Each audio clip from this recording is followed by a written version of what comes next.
Hi everyone. So today in this user group session, we will be discussing about. Let me share my screen. So can I view the presentation?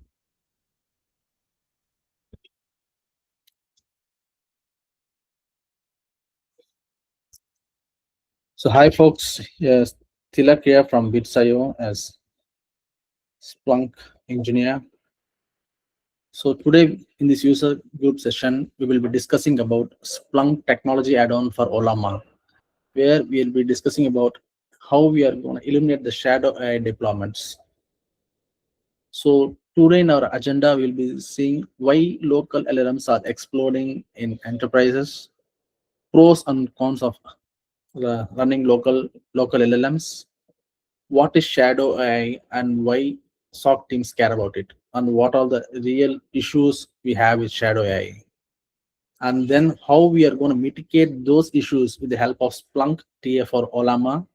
And then we'll be discussing about it data sources, how we are going to onboard the Ollama logs, and then the visibility we gain with the help of our Splunk add-on for Ollama.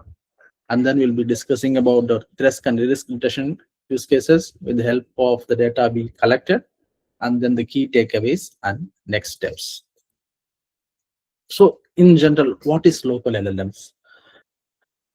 Local the large language models are AI models specifically designed to run directly on a user's personal computer, workstation, or on-prem server. So this helps the teams to, rather than relying on the third-party cloud APIs like ChatGPT, OpenAI, Google Cloud, etc., where the cost is involved like monthly subscriptions, where the local LLMs minimizes that. They allow the individuals and the organization to harness the power of AI models and keeping the data entirely in-house and secure. So why local LLMs are everywhere? Why the need for a local LLM is happening? The first thing is data privacy. It keeps the sensitive data within the network and it's not moved outside of the network. And then cost control versus the cloud LLM APIs, where if you're going to third-party cloud LLMs, we need to spend money to buy the subscription for using those large LLMs, where the local LLM doesn't need to have that. And then these local LLMs have the capacity to run offline within a secure environment. And then with the help of tech people, we can fine tune the local LLMs according to our needs, and then for our R&D. And then faster iteration for internal teams, like the local LLMs can be deployed for each and every team with their own set of data. So these are the cost, or these are the main uses that the usage of LLM is expanding like anything in an organization. So there are some uses it for coding, another for data analysis. So based on the need, they can tune their own LLMs and then use it. So here in this image, we can see why we are deploying the local LLMs. Initially, first is cost saving, offline capability, low latency, and it can be customized to our need, to the tasks or anything, and then security. So what is shadow AI? So when comes to local LLMs, there are n number of large language models available in the internet. So what happens is we don't know where the source is, who has created those LLMs, whether it is secure or not. But to use the LLM and to ease our work, we install our local LLMs without any security visibility. That's one of the main challenges. And then teams downloading models without approvals. Like since I state like there are n number of models, so there is no governance for these local LLMs. So like these models are well, these are very secure. We don't have any regulatory method for these local LLMs, which puts us in a risk. And then there is no audit trail of prompts, what responses we are getting, and how the model we are using it. So this makes it very difficult to enforce policy and compliance within an organization. So this creates a blind spot for detection and response. Here we see like 98% of the employees are using unsanctioned apps and LLMs. This makes the shadow a main part of it. So when we are using unauthorized LLMs, we are putting our data, our organization at risk. And another 52% of the employees use high risk OAuth apps. OAuth apps is nothing but it asks n number of permissions to use that model.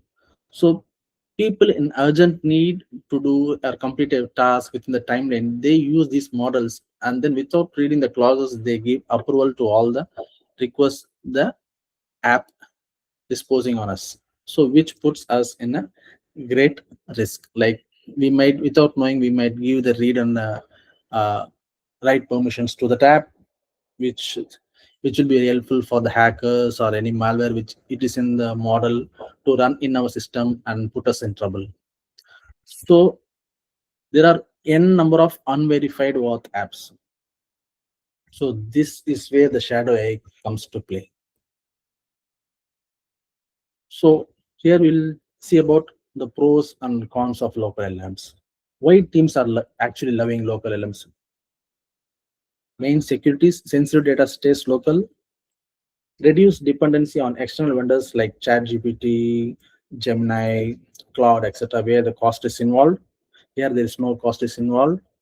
And then here we have more control of the model and we can configure the model, but we can't do that in the third-party vendors.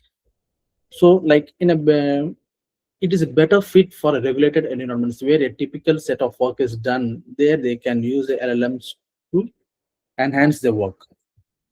And then lower latency of internal and private users. So here comes the security risk. There is cons of local LLMs. So unmanaged attacks because of shadow AIs.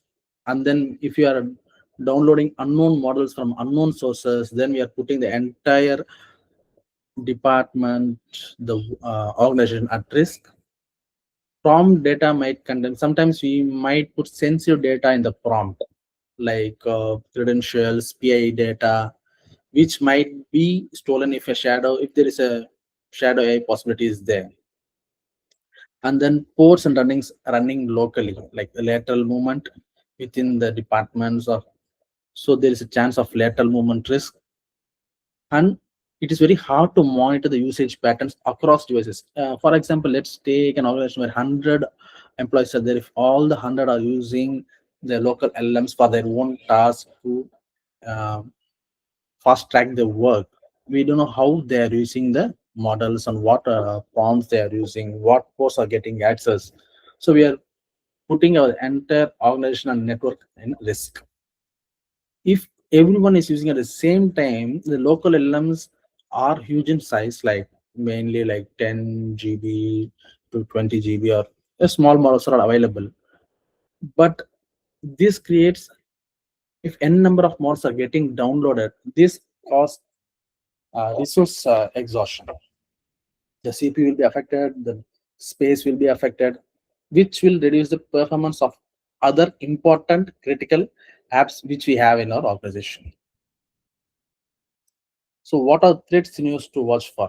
If there is the shadow AI is um, got infiltrated our network, then newer unexpected LLM framework execution, like any other malwares are running within the model, like suspicious model downloads, which creates a huge blob creation. It's like it occupies more space on the disk. Abnormal prompt values, by if you're downloading suspicious models and it has some malwares, and then it start running n number of prompts to gather the vital data, so then we are posing great risk. And again, unauthorized users can gain access with the suspicious model, and then repeated failures or like brute force attacks might happen, errors indicating probing or abuse. Like brute force is nothing but probing and getting our credentials. Like these are the chances to happen. And then unusual hours of usage. So since we have already installed a suspicious model, If that models is running an n number of prompts in off hours of the organization, then it has a potential exfiltration is happening of our data, and then automation to get the vital data out of our network. So this is where the Splunk technical add-on for Ollama comes to play. The purpose of the add-on is to provide observability about these local elements, especially the Ollama. The Ollama has like n number of models where it has 3 million downloaded, 3 million hits for per model. So see how many uh, people are using these LLMs nowadays. So this helps us to detect the shadow AI usage across the endpoints and servers. It normalizes the signals. We can monitor what's happening within the environment, and we can investigate, and we can create alerts based on the events which are happening, and we can create dashboards and then analytics model for usage and risk patterns. So here we have three main data sources which is collected by the add-on. One is the Ollama server, which collects the HTTP and server activity logs. It is done by file monitoring. Ollama API, a custom API telemetry, which is collected by HEC. Similarly, the Ollama, it uses the LLM usage analytics. Again, it is done using HEC. OS telemetry is optional, but it can be also collected. So here is a reference ingestion architecture for how we are going to utilize the source type. So endpoint and server we will collect using Ollama logs, which is with the help of universal folder or monitor inputs. App and gateways by API telemetry and prompt analytics with the help of HEC. Once the data is in the Splunk indexes, we can search the events and we can create dashboard and alerts based on the logs we have collected.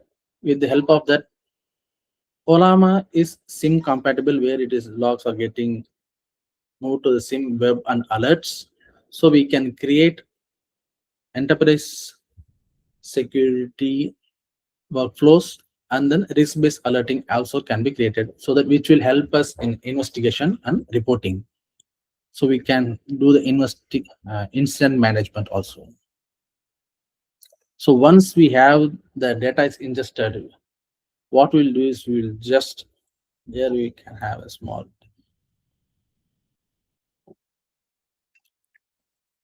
so here initially ran the query, or it's already there.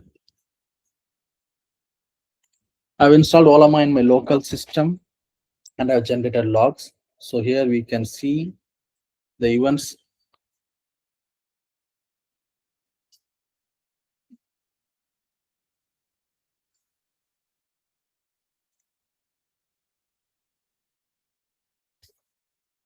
So here we can see, since it's done in the local instance, here we can see the destination as mine, and the HTTP method what's getting like get, post, and then the URLs. So on what API we have utilized. So it gives a clear cut information about what we are ingesting.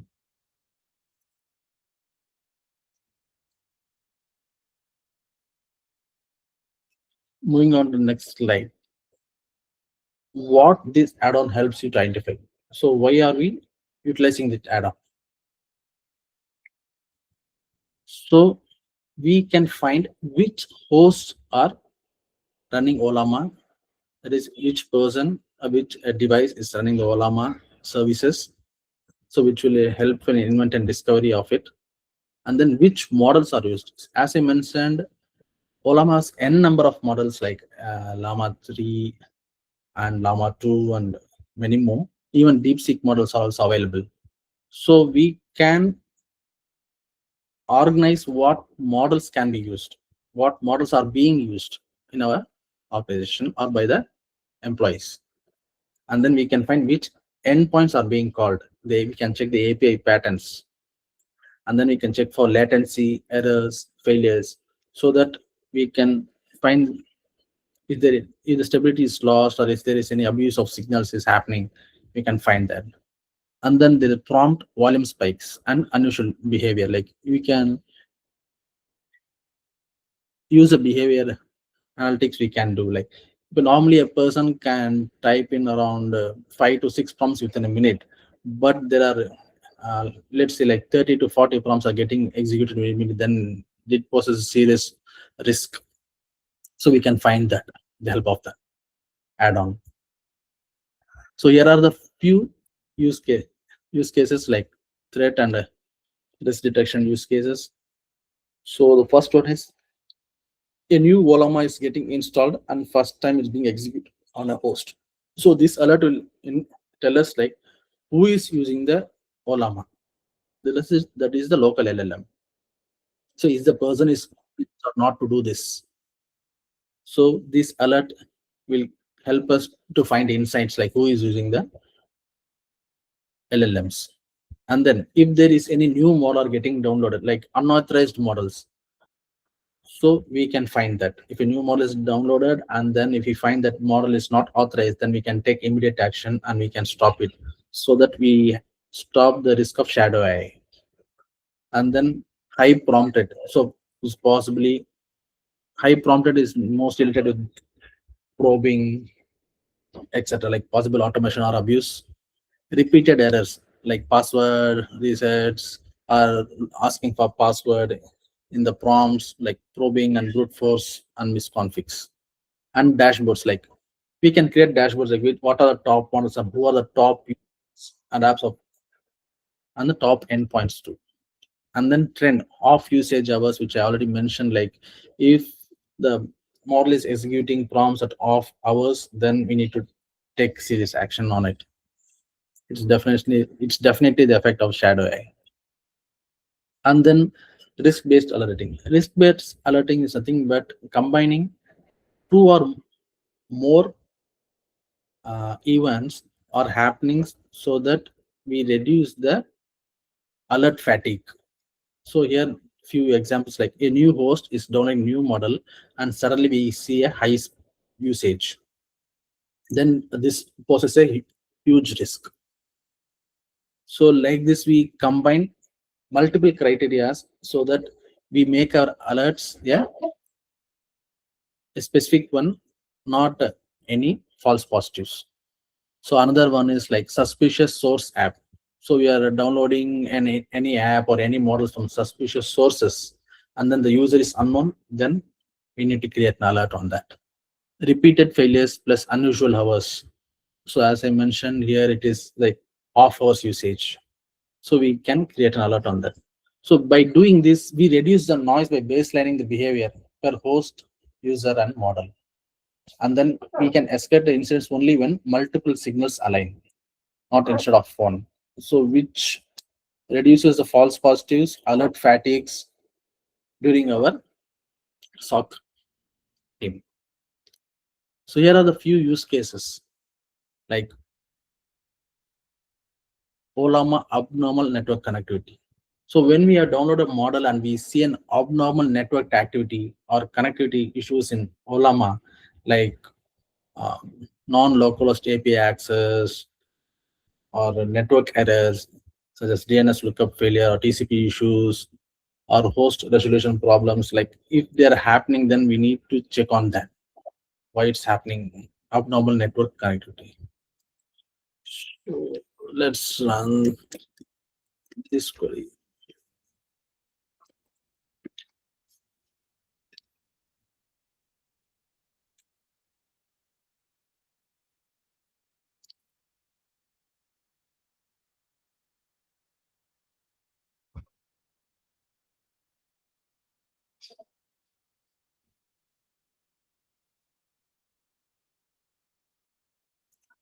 So here, if you see, like we are getting warning messages like fail to check for an update. The get method is not used and fail to load the user data. And then we have created severity based on the, for this we have created a severe test medium. So with the help of RBA, we can define the severity and then take action. So we have defined the attack type as abnormal network connectivity. Yeah. And then moving on to the next use case, like suspicious LLM endpoints request. So this helps us to find if there is sudden burst of request for a particular endpoint in a short period of time, then we need to check on that it might be a scripted abuse or any malicious automations has been executed because of downloading an unauthorized LLM or repeated prompt relay attempts or probing. So this can be found with the help of HTTP response patterns, and then we can reduce the risk of instability, resource exhaustion, and decrease in the efficiency of the LLM which we have downloaded. So degraded LLM availability.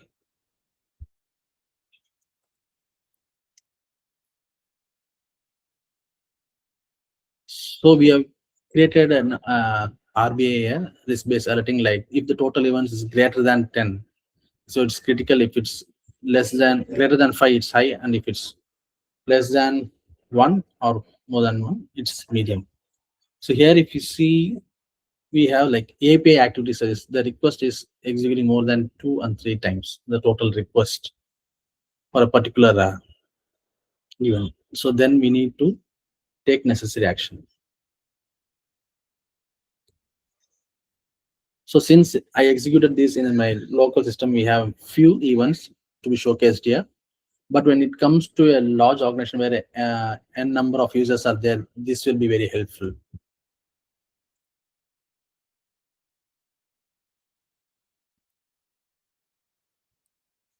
So moving on to the next use case, like top noisy client detection. If a person is using the LLM more extensively, which might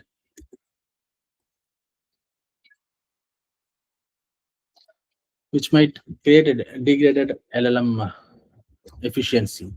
Like if there are more number of endpoints, like 30 to 40 endpoints are getting triggered, and the request is more than 50 within a particular hour, then like we should think, like we should probe them, like, why this host is using more request within a stipulated amount of time.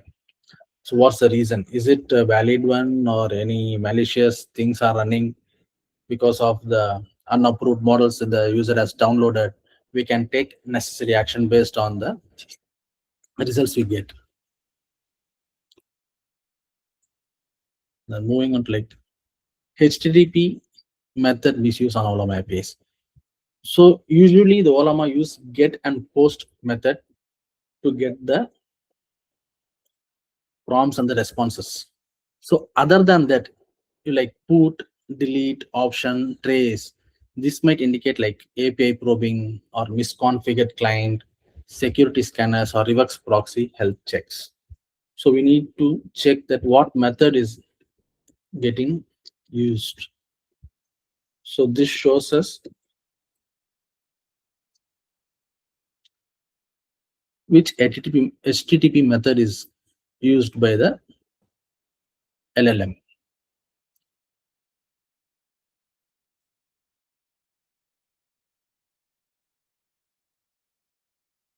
So here, if you see, there is actually a method called head has been used. So we need to probe into the particular source at the time of that event and check what really happened. Sometimes head is used for authentication also to a new uh, access or any new app. So this sometimes it can be not serious, but we needs to be checked. If it is delete or any other methods, then it's quite serious. So we have discussed few use cases. So we can combine them and create a dashboard where we can see all the use cases, and then we can take necessary action. Like the LLM, sorry, the SOC team can utilize the LLM dashboard. They can monitor continuously and see if there is anything happen, and then take necessary actions immediately. So what are the best practices? What to log and what not to log? So here is a guidance for us, the users who are going to use the LLMs.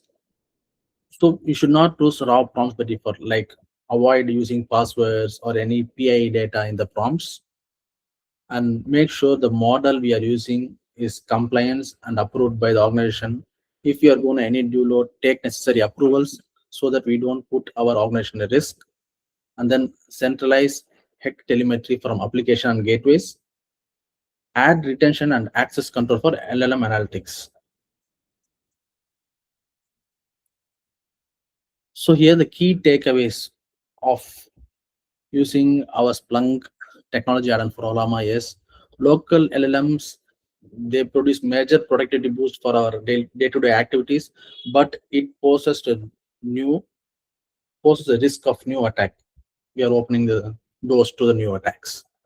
So shadow AI is real. So we need to be careful about what LLMs we are using, whether it is approved by the organization or not.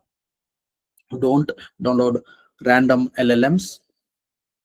And then Splunk TA provides fast path for monitoring and detection these issues. Dashboards can be used for visibility and taking necessary actions immediately by the SOC team. And next, we can create SOC ready detections with the help of RBA scoring and governance. So here we conclude our session. Team, do you have any questions regarding it?